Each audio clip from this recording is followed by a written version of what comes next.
Well, the establishment is running scared. A new guy jumped into the race. Why would anybody think that is a good idea at this point? Bloomberg is considering running.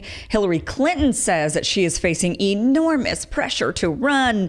Meanwhile, Democrats have everyone focused on impeachment, which is just meant to distract from progressive candidates and progressive policies. So let's break all of this down. Let's start off with Deval Patrick. So this is the guy who announced his bid today. Who is he? Well, he was the governor of Massachusetts from 2007 to 2015. He was following Mitt Romney, and he followed Mitt Romney over to Bain Capital after he left the governorship back in 2015. He was the second black governor in U.S. history. He is worth $4 million. He's had a very impressive career. He's a really, really smart guy. He graduated from Harvard. He worked as a civil rights attorney. He then was appointed to be the U.S. Assistant Attorney General for the Civil Rights Division under Bill Clinton.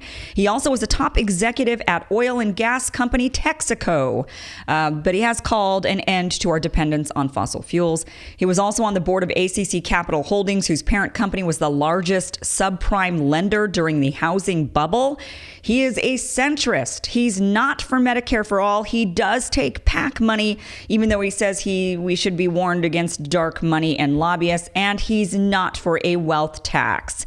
So he's a mixed bag. You've got a guy who was the second black governor in the United States. He was a civil rights attorney. He's a really smart guy, graduated from Harvard, I believe, summa cum laude. So, this is a guy who's got all of the makings of what you would want, except then he's got these other things that you wouldn't want. Goes off and works for Bain Capital, worked for ACC Holdings, worked for Texaco, so the guy's a mixed bag there. So the big question is, does he have a chance? No, he doesn't, and neither does Bloomberg. Neither of these guys have a chance. I don't know why anybody would think that there is somehow a shortage of good candidates, and the American people are looking around and saying, I don't really like any of these people, and so therefore, oh wow, there's an opening here, I should run. No, nobody is thinking that except for the donor class and the elites. They're the only ones who are running scared because they've seen their candidates tank. They're watching Biden bring out 500 people to a rally. They're seeing Harris tank in the polls. She's no longer popular, thanks to Tulsi Gabbard.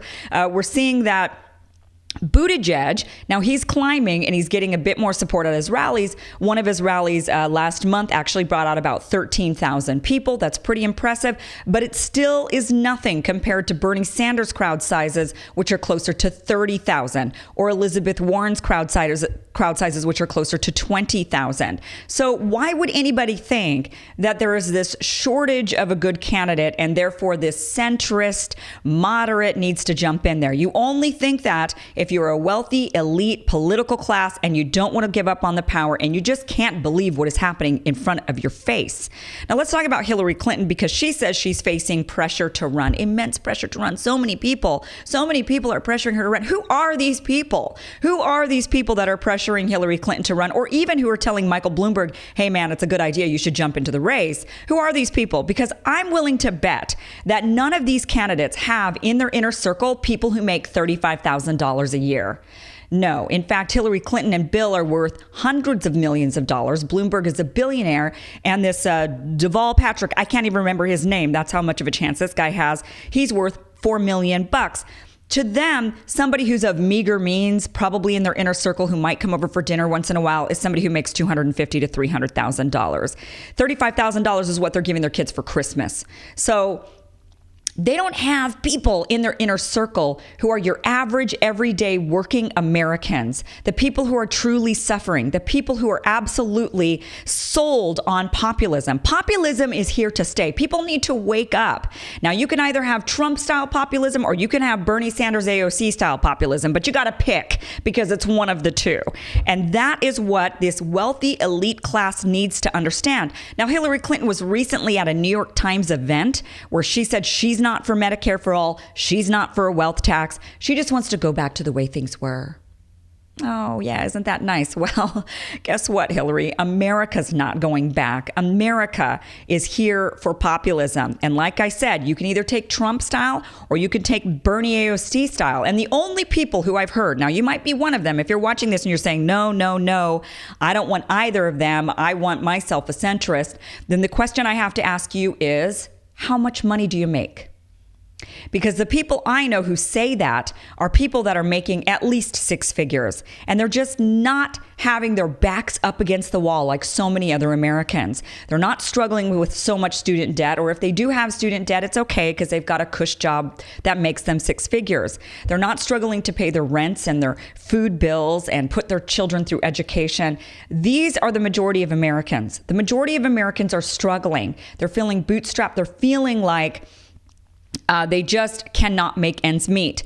And that is why Trump was such a popular candidate. Now, a lot of people say, yeah, but Trump's not one of them. I mean, look at him. He's a billionaire. He was born into it. I totally understand that.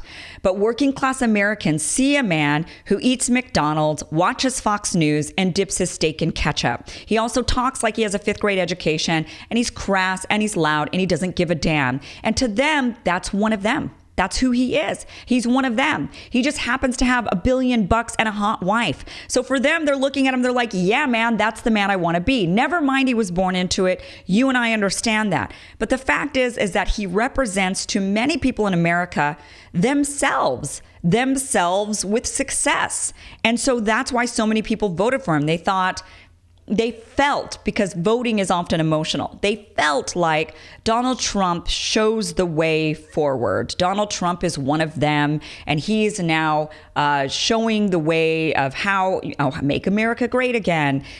So to think that a centrist, somebody like Bloomberg or even Hillary Clinton, who already tried and failed in 2016, to think that one of them could come forward and beat Donald Trump is delusional. You're just not paying attention to reality. And the reality is populism is here. So here's the thing. Bernie Sanders is winning the race. I've said this before. We have an excellent, incredibly popular candidate. His name is Bernie Sanders. Why won't the Democratic Party get behind him? You've got a guy who's received over 1 million individual donors. He has thousands upon thousands of people showing up to his rallies. He has AOC on the campaign trail with him, and you know how popular she is. But none of this is making news. None of this is being talked about. They're not talking about Sanders. They rarely mention him. When they mention anyone, it's Elizabeth Warren, which I've always held that I believe that mainstream media and the elites prop up Elizabeth Warren, not because they like her. Now, I know she's kind of a mixed candidate as well. She's a mixed bag. She's not fully progressive. She's not fully elitist. She's kind of in this weird space. But believe me, the elites don't want her. They don't want her. They're afraid of her. They're afraid of her kind of populism because it is still a form of populism. They're afraid of it. They don't like it.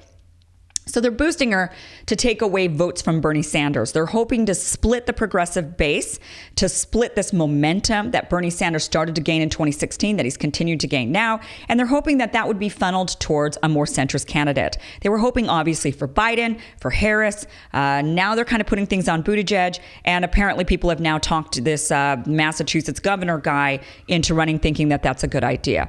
So let's talk about this distraction of impeachment. Now, this is one of the reasons why we're not hearing about Bernie Sanders and AOC on the campaign trail. Remember the day back when all the news was AOC, AOC, AOC? Okay, so you would think that people would be talking about this now that she's campaigning with Bernie Sanders, but it's never talked about. Why? Well, because everybody's distracted with impeachment. That is what's going on. This is a distraction. Look, everybody knows Trump's not going to be removed from office. It's just not going to happen. The Senate is filled with Republicans. They're not going to get him. He's just not going to be removed. They're not going to vote for that. So you already know this. So going through this charade is really just out of principle. So when you say, well, why are we doing this if he's not going to be removed? They say, well, it's out of principle because nobody's above the law. Well, then when you point out that the actual event that they're citing is worthy of impeachment was not actually a crime. Now, I get it.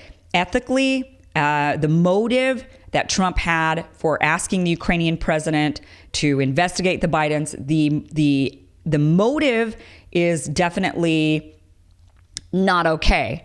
But the action is still not a crime.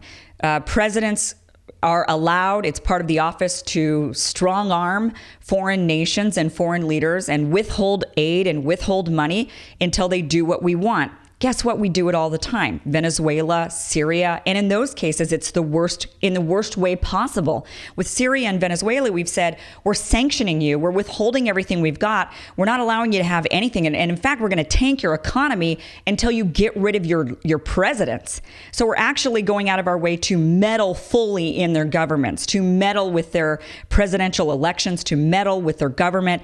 And that is just, par for the course.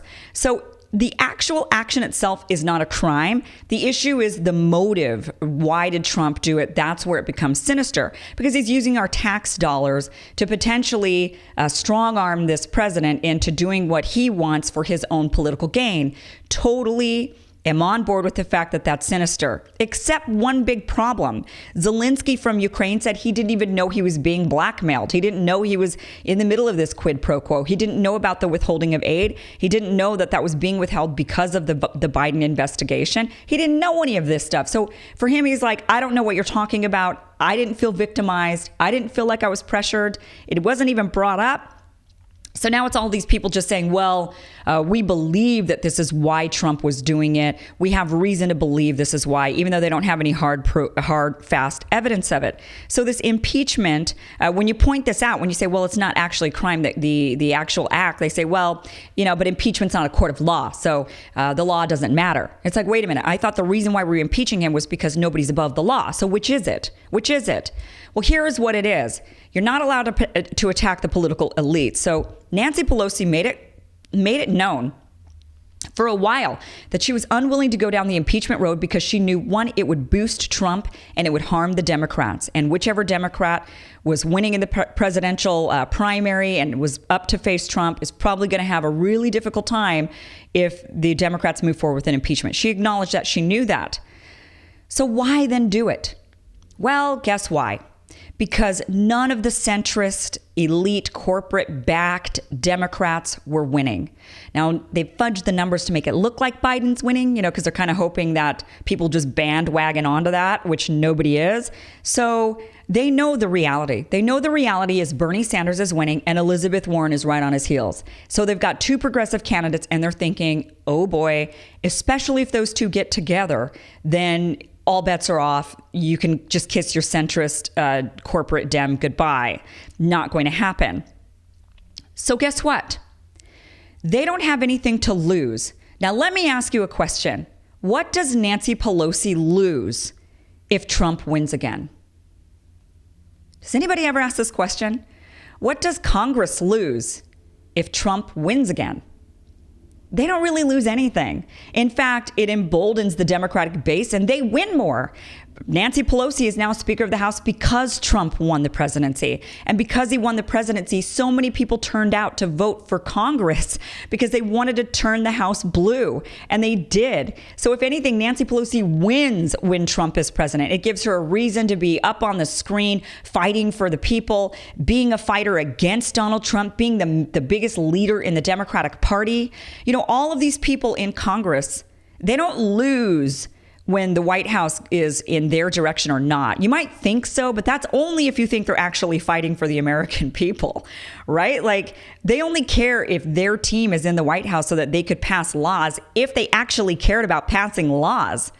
But when was the last time Congress seemed to care about doing anything for the actual American people? It doesn't seem like that. I mean, I can't remember when, to be honest with you. So what they like to do is flock their feathers and look like they're actually doing something to fight for the American people. And meanwhile, they're just soaking in the money from all of their donors. They're going to fancy dinners. They're going on fancy vacations. They're maintaining their position as a political elite, as a person in power. And that's the reality of it. Ask yourself that question. What do they lose if they lose the White House? They don't lose anything. We lose, they don't. So for them to pursue this, but what they would lose is if a progressive got into office. If you've got a progressive presidential candidate in office, and all of a sudden that progressive president turns around and looks at all these corrupt, crooked elites, no matter which side of the aisle they're sitting on, and they say, hey, guess what? That's going to end. because I'm going to get out in front of the American people and I'm going to say we need national referendums, we need term limits, we need to end dark money in Congress, we need to end PAC money, we need to end lobbyists, we need to end all these things. That scares the living daylights out of the elites, no matter which side of the aisle they're sitting on. So that's what they have to lose. What they have to lose is if a progressive is sitting in office and a progressive rallies the American people to make actual change. So they don't want it. So they would rather, because they see Bernie Sanders, they see Elizabeth Warren gaining in popularity, and they decided that it's better to pursue impeachment because it emboldens Trump. It emboldens his base. He's now fundraised this year alone $300 million. It's record-breaking, more money than Democrats could even dream of raising. So his base is emboldened, and this is exactly what the political elites want. They'd rather he win. And ask yourself again why they wouldn't. So that is all going on now. Of course, going on with this impeachment, that's going to kick out of the campaign trail 6 senators who are running for president. You've got Bernie Sanders and Elizabeth Warren, the two they're most afraid of. Those two would have to go and sit through impeachment hearings. Kamala Harris, but she's already out of the game pretty much anyway. Klobuchar would be out. Booker and Mike Bennett. Those 6 senators would be tied up in impeachment hearings. Meanwhile, this would give Biden his opportunity to try to rally up and catch up because he's way far behind. This would also give Buttigieg a boost. This new guy would get a boost. If Hillary Clinton decides at that point, well, now I need to run for president because, I just don't see any viable candidates because they're all tied up in these impeachment hearings. So I'm going to go and run. I think it's time the American people restore our values back to the way it was before Donald Trump. That's what I think. Yeah. But no Medicare for all. No wealth tax. No, definitely not on my $250-300 million. Yeah. Okay. We don't need any of it. That is what's really going on here. The elites, the establishment, they are running scared. Make no mistake. Thank you so much for watching. Please subscribe, hit the bell. Definitely appreciate your support. Thank you so much.